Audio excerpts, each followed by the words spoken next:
ہوش آیا کہ ہم بھی سفر میں ہیں، اپنے گھر کے پائیں باغ میں نہیں بیٹھے ہیں۔ چلو یار، یہاں کب تک کھڑے رہو گے؟ اس ڈلوں کے چکر میں پھنس کر شاید ہم نے اچھا نہیں کیا۔ مجھے یہ سفر مبارک نظر نہیں آتا ہے۔ نہیں بھائی، ہم ایک نیک کام کے لیے ادھر آئے ہیں، ڈلوں کی رہائی کے لیے، اور کون آگے آئے گا؟ تم جس ستناجا صاحب کا نام لیتے تھے وہ کیا چیز ہے؟ اس کا بھی کچھ فائدہ ہے کہ نہیں، یا صرف تمہیں پھانسی لگوانے پر ہی تلا ہوا تھا؟ اس کو تو میں بعد میں ملوں گا ابھی، اس سے میں نے بڑی امیدیں لگا رکھی تھی، مگر وہ عین وقت پر دغا دے گیا۔ میرا خیال ہے اس نے ڈلوں صاحب کے لیے کچھ بھی نہیں کیا ہے۔ کچھ ہی دیر بعد ہم بڑی سڑک پر جا پہنچے، مگر کسی بس کا وہاں کوئی نشان دور دور تک نظر نہیں آتا تھا اور وقت تیزی سے گزرتا جا رہا تھا۔ اندازے کے مطابق ہم پیدل ہی آگے چل دیے۔ بس کسی نہ کسی جگہ تو مل ہی سکتی تھی۔ بینک سے تم کتنی رقم لائے تھے؟ یہی 20,000 میرے پاس تھے، اور میرا خیال تھا کہ یہ وقتی ضرورت کے لیے بہت کافی ہوں گے۔ اب 10,000 تو ہے نا تمہارے پاس؟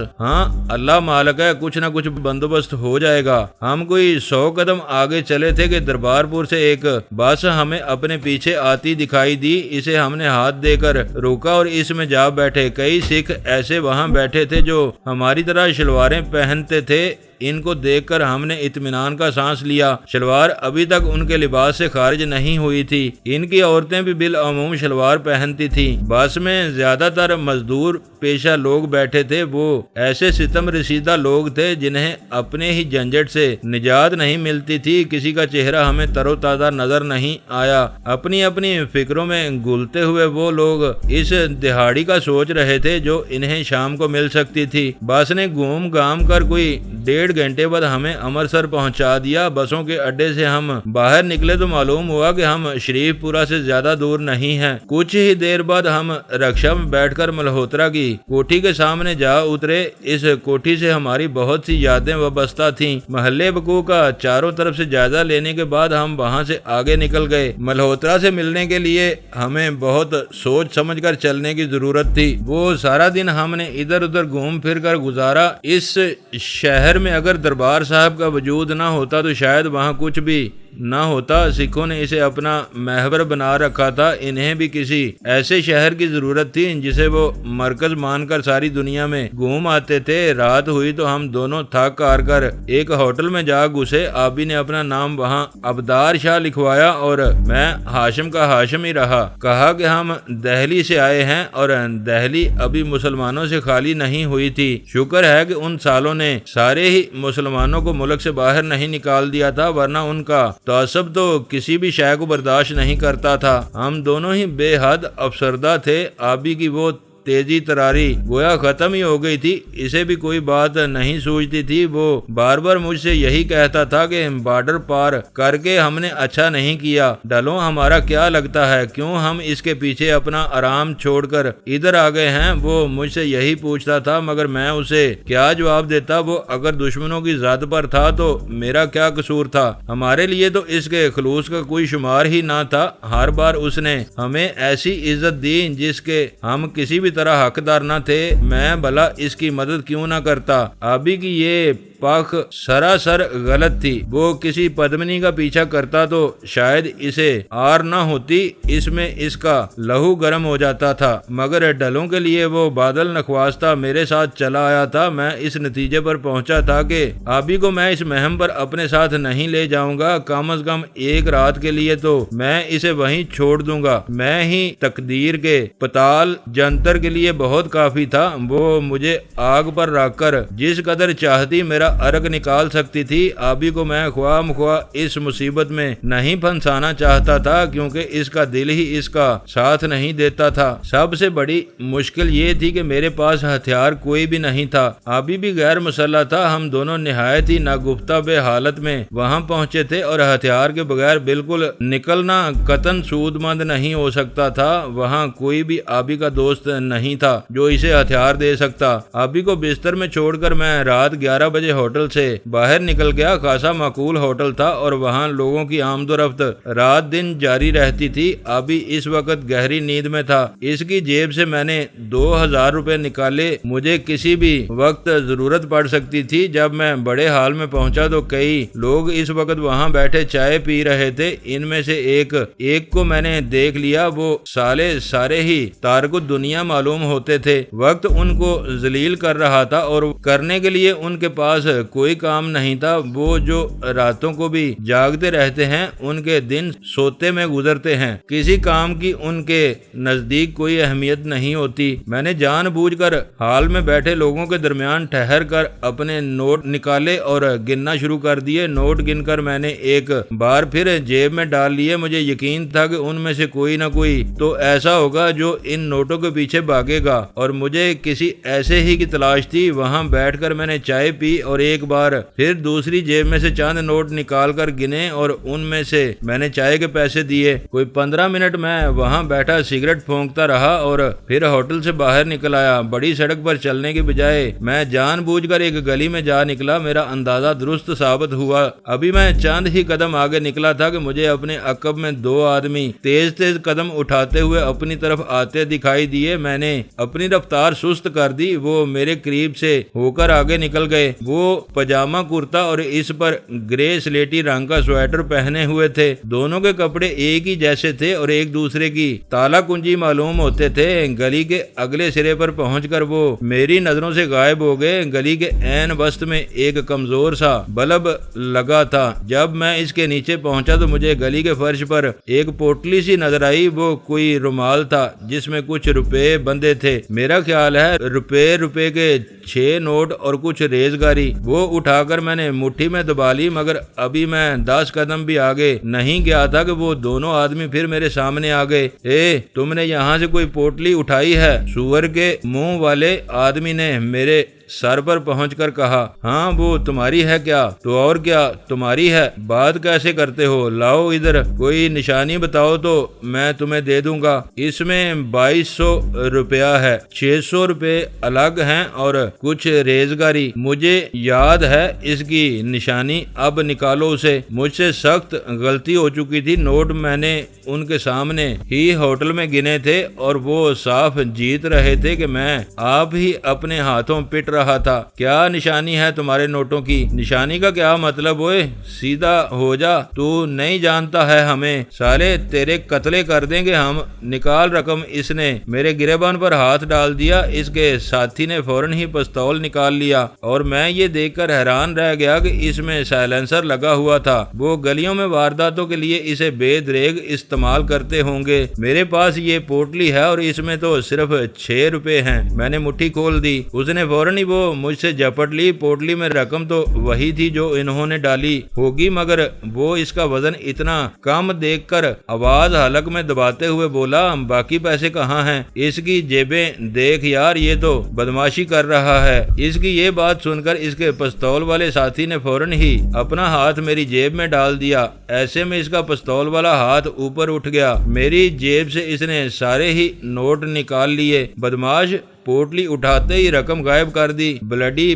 پگ! مگر ابھی اس نے ہاتھ باہر کھینچا ہی تھا کہ میں نے دائیں ہاتھ سے اس کی گردن پر اپنا پورا پنجہ گاڑ دیا۔ 2 سیکنڈ لگے اور وہ نوٹوں سمیت میری باہوں میں جھول گیا۔ میں نے فوراً ہی اس کی دائیں کلائی پر ہاتھ مار کر پستول اس سے چھین لیا۔ دوسرے کے ہاتھ میں میرا گریبان ابھی تک پھنسا تھا۔ اوئے ٹیریر، یہ کیا ہو گیا تجھے؟ اوئے ٹیریر! میں نے اس کو بولنے کا موقع نہیں دیا۔ بائیں ہاتھ کی الٹی ضرب میں نے اس کی ناک پر لگائی تو میرا گریبان اس کے ہاتھ سے چھوٹ گیا۔ دوسری ضرب میں نے اس کے تھوبڑے پر لگائی۔ وہ الٹ کر منہ کے بل نیچے جا گرا۔ ان کا پستول اب میرے ہاتھ میں آ چکا تھا۔ جیسے ہی وہ فرش ہوا، میں نے اس کی کمر پر پاؤں رکھ دیا۔ کیوں بے؟ یہ قصہ کیا ہے؟ لوگوں کو اسی طرح بیوقوف بناتے ہو؟ اٹھ ذرا میرے یار، تیرے جیسے کے لیے تو میں نے ہوٹل میں رقم گنی تھی اور تو پھنس گیا، اٹھ۔ میری آواز کی گان گج سن کر وہ دونوں ہاتھ زمین پر ڈال کر اٹھا، مگر اس کے گھٹنے جواب دے گئے تھے، پھر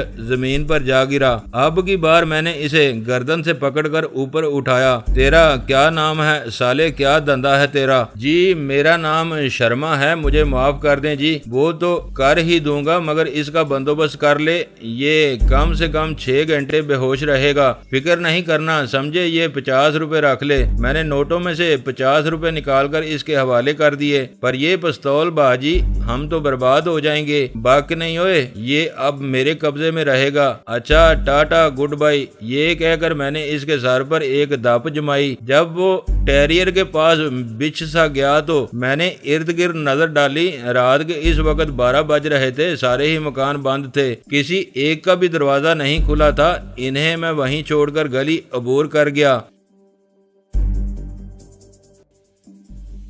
دوستو ویڈیو کو لائک ضرور کر دیا کریں۔ ISI پاک آرمی زندہ باد، پاکستان پائندہ باد۔ معزز ناظرین، اپنا خیال رکھیے گا اور اپنے اس چینل کا بھی شکریہ۔